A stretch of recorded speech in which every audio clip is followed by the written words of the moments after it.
Hi, everybody. My name is Michael Matsuda. I'm the superintendent of the Anaheim Union High School District. We're a large urban district located in Orange County with about 29,000 students who come from families that speak 47 different languages. We have high levels of poverty, a lot of first-generation immigrants, and many, many challenges, as many districts do across this state.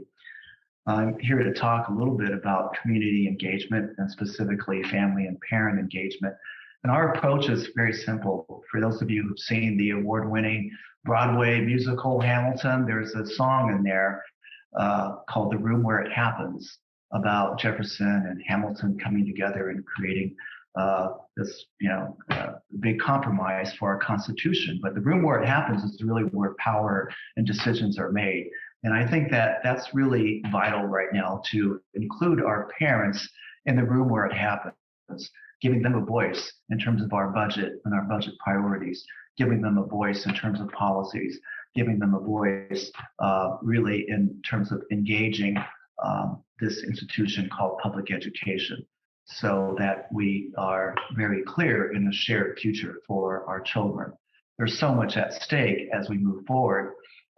Facing this generation more than ever before, never mind the pandemic. Of course, a very uncertain economy, expensive college tuition, uncertain job future, and on top of social, emotional, and mental health issues, on top of a lot of political divisiveness and anger over race and gender, and a lot of problems and challenges facing this young generation.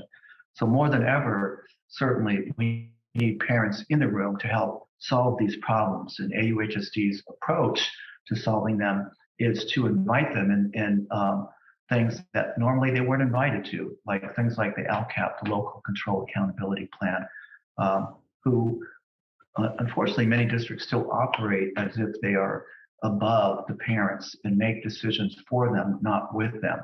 And I'm really, really proud of the work that our family and community engagement specialists have done, our teachers, our admins, to bring parents into the room and to help hash out and create tension around budgeting priorities. Our district was one of the first to bring in, for example, not just translators, but community organizers as community liaisons.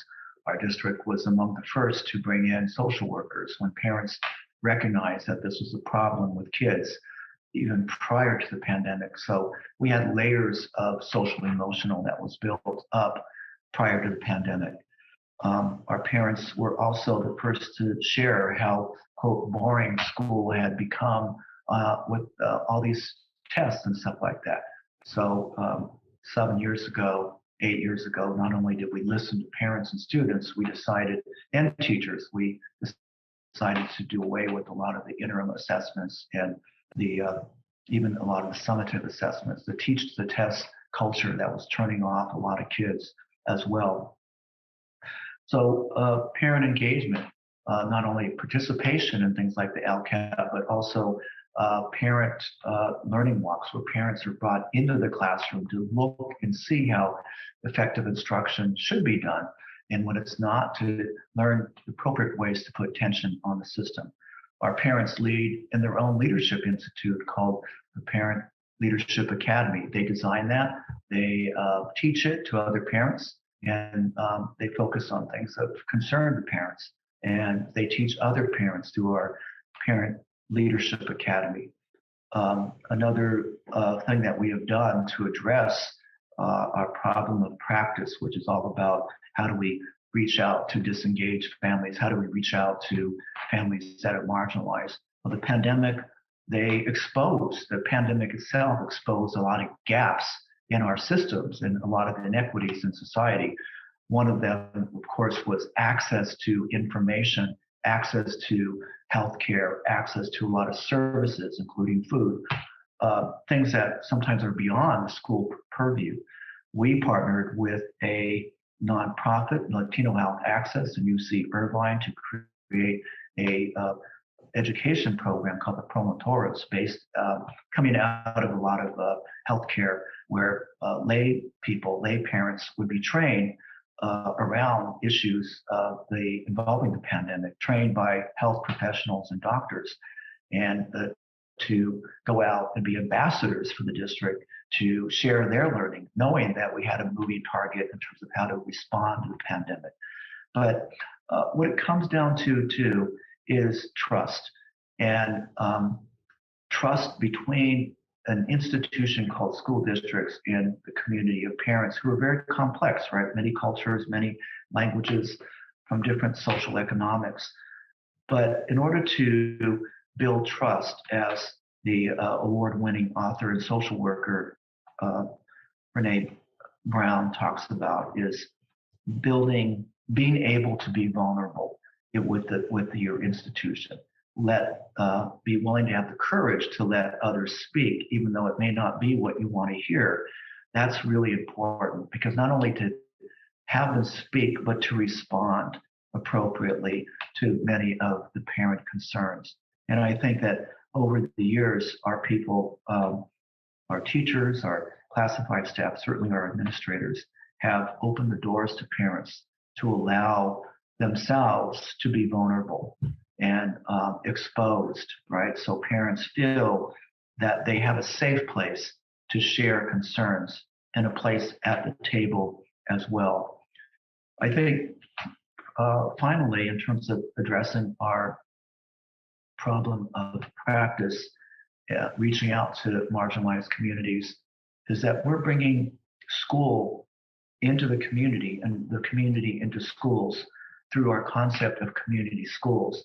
As the governor has talked about, the state superintendent talked about in this community school initiative, we have an opportunity to transform schools, to take out the walls, to have schools really teach the community and vice versa, to have kids solve community problems. We are launching the state's first urban agroscience community center. It's really like an urban farm dedicated to solving the problem of food deserts and urban spaces, looking at issues of childhood diabetes, heart disease, obesity, all of these things that are going to, over a lifetime, cost society a lot of money. Young kids do not have access to nutrition. Parents do not have access to healthcare, right? So we are partnering with our community partners, with UC Irvine, Cal State Fullerton, so that together we can solve the problem of food deserts through this community schools model involving parents. And finally, we're one of the first districts to partner with so many amazing corporate and nonprofit partners, including Google. We're the first to offer Google certificates for kids while they're in school. But we also want to be among the first to offer Google certificates to parents so that they can upskill themselves and improve their positions in life, so that collectively we can build a stronger, more healthier, and vibrant community. Thank you very much. Thank you for watching these Voices from the Field of the Community Engagement Initiative. For information about CEI, visit californiaengage.org. To learn more about the community engagement efforts of the Anaheim Union High School District, see the contact information on your screen.